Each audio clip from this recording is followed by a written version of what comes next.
So today I'm going to be showing you how to make this perler bead daisy chain.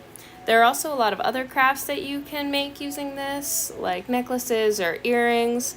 The chain is the longer one, but once you know how to make that, you can make anything. So for this project, you're going to need perler beads, parchment paper, perler bead pegboards, lobster clasps, jump rings, and then some pliers and tweezers.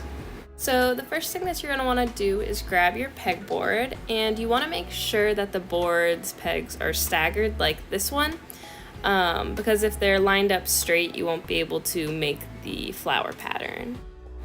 So to make the daisies, I just grab the color that I want to be the middle of the flower, and I put that down anywhere on my pegboard.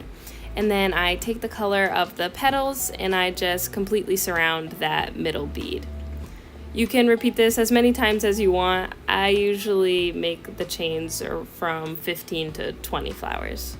So next you're going to go over to the ironing board and you're going to put the parchment paper on top of your perler beads, and you're just going to iron them until you like them. It's really up to personal preference. The longer that you iron them, the more fused together that they will be. If you iron them for a shorter amount of time, you might still be able to see some of the holes in them, but they look fine either way.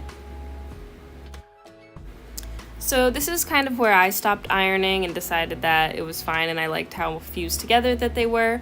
So I peel off the parchment paper, and some of them still get stuck to the pegboard a little bit, so I just grab the tweezers and I pull them off. It's up to you if you want to iron the back side of them or not.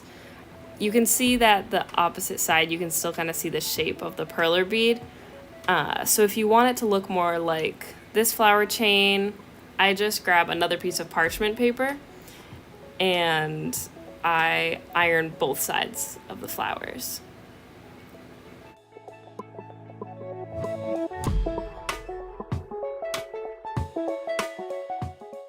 So after ironing, I use the Dremel and I use this smaller tip to drill a hole through two sides of the flower, so I'll be able to put the jump rings through to make the chain.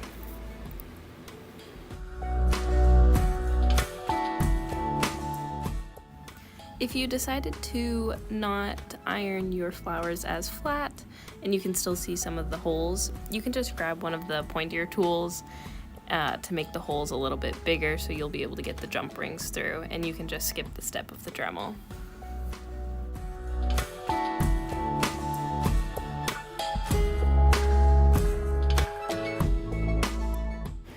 So once both sides of the flower have the holes in it, I grab my jump rings and I just use my fingers to open them, but sometimes they can be kind of hard to open, so you can also use the pliers to open them. And I put it through the hole and I just close it up using the pliers as well. Then to connect the flowers together, I just grab another jump ring and I put that one through one side on one flower, and then I grab another flower and put it in that same jump ring, and I just use the pliers to close that one up as well. I found it to be a little bit easier if I held on to the jump ring as I was closing it instead of holding on to the flowers. It can also be a little bit easier if you use another second set of pliers to hold the jump ring as you use one set of pliers to close it. The last step is to add on the lobster clasps, and to do that, I just add an extra jump ring, but instead of connecting a flower, I loop it through the lobster clasp, and I just do that to both ends, and you're done.